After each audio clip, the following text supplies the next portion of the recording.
Good morning, internets. As always, it's me, Ryan, right here from the land of the rising sun, Japan.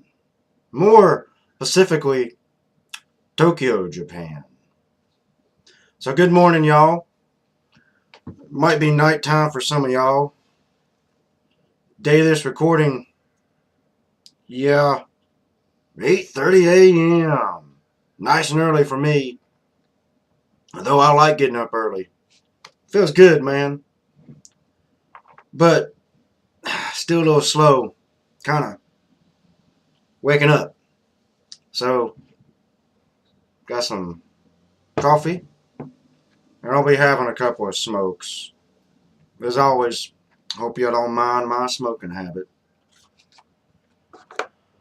So I woke up and I was checking the news wires, getting up to date with what's going on today, and ran across something written by Mitsuru Obe. Um, she's a reporter, a correspondent reporter out of Tokyo for the Wall Street Journal. She's reporting the headline: Survey finds radiation over wide area in Japan. Now, anyone in the know, obviously saw this one coming. But let's take a look at her report here. They took some researchers, took a first comprehensive survey of soil contamination from Fukushima Daiichi nuclear plant, 33 locations over a wide area, contaminated with your friend and mine, Cesium 137. Now, Cesium 137 is the kind of stuff that sticks around, likes to hang out. It's typically what you find in soil, water, these type of things. It's like a sticky, radioactive powder almost, if you've never seen it. I've actually seen what Cesium 137, the radioactive kind, looks like. It looks like sugar almost. It's really strange. But when it heats up, they put it in coils. It looks a bit different. In the air, it's microscopic. Whereas when it burns up, it doesn't burn like normal things.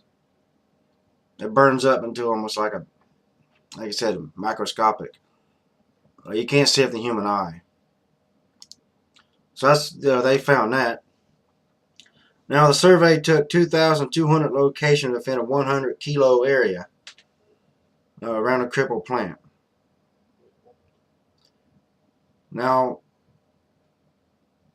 the radius of the crippled plant, those locations had Cesium 137 in excess of 1.48 million baracules per square meter. By the way, that's really high. But oh no, Miss Abe spins this and says, "Oh, it ain't that bad." That's the same level set by the Soviet comrades for forced resettlement. Yeah, forced resettlement. The Soviets did that after Chernobyl. Now that's something the Japanese authorities are saying. It's their spin to make it seem like, it's not so bad. That's when the commies started forcing people to live around Chernobyl again. That's the level. So, we got something coming for you, Mr. Average Japanese Guy. That's what it sounds like to me. But it goes on. It goes on. There's more of this. It gets a bit better, friends. Now, the Japanese authorities expect levels of radiation to drop by half in areas around the plant in just 2 years. Radiation dropped by half in 2 years. They're saying that's natural decay and cleanup efforts. Do they know what happens when radiation starts to decay? Don't go away. That's matter. Basic physics. Come on now, I ain't a genius, but I do know that matter cannot be created nor destroyed. It's going to stay there.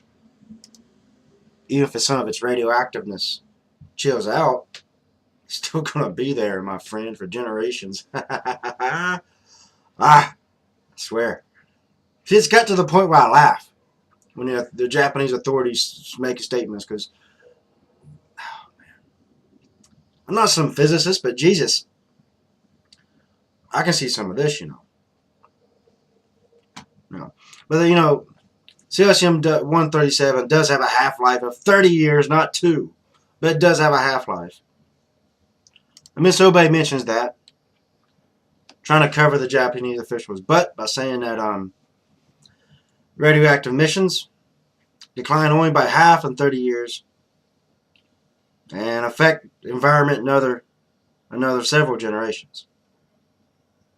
But then she says 137 is considered somewhat less of a long-term problem because it has a half-life of 2 years and 30 years. This is confusing in the report. She puts this, right? In the beginning of the sentence where she explains it, she says cesium-137 has a half-life of 30 years. Then right at the bottom, she switches that. I don't know if this is bad editing or what. She says 137 is considered somewhat less of a long-term problem because it has a half-life of 2 years. Which is it, Miss Obey? Is it 30 or 2? You know, I've done my research on this, Miss Obey, and I can tell you it's 30. It ain't 2, like your Japanese officials are saying. So I don't know why you're getting there putting double statistics in there.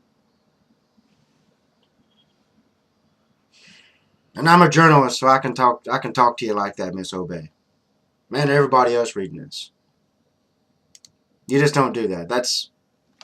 I don't know who you're trying to play to. Yeah, it was done by more over 400 researchers from across the country. Doesn't mention what agencies or groups or universities these researchers come from, so that questions a bit of the credibility of the report, of the survey done, because we don't know which group of researchers did this. So that compromises the report in my mind just a little, even considering the high numbers released. I mean, who knows? It could be higher.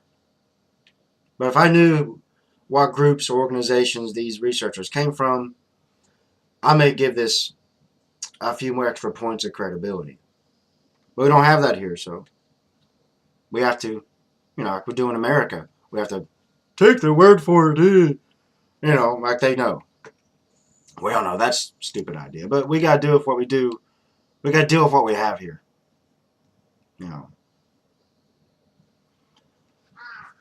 Education Ministry official in a news briefing said that the results of these soil analysis confirm his estimates about contamination. So apparently the Japanese government kind of had a good idea it would end up like this. And they've known it's high. They just didn't know how high. So this confirms that.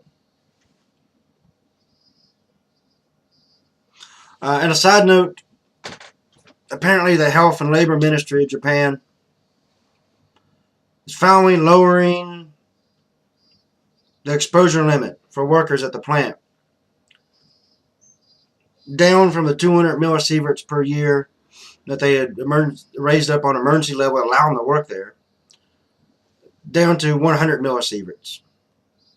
It's much better for the workers. And we talked about that earlier. We saw these things would be lowered because the cracks have been reported.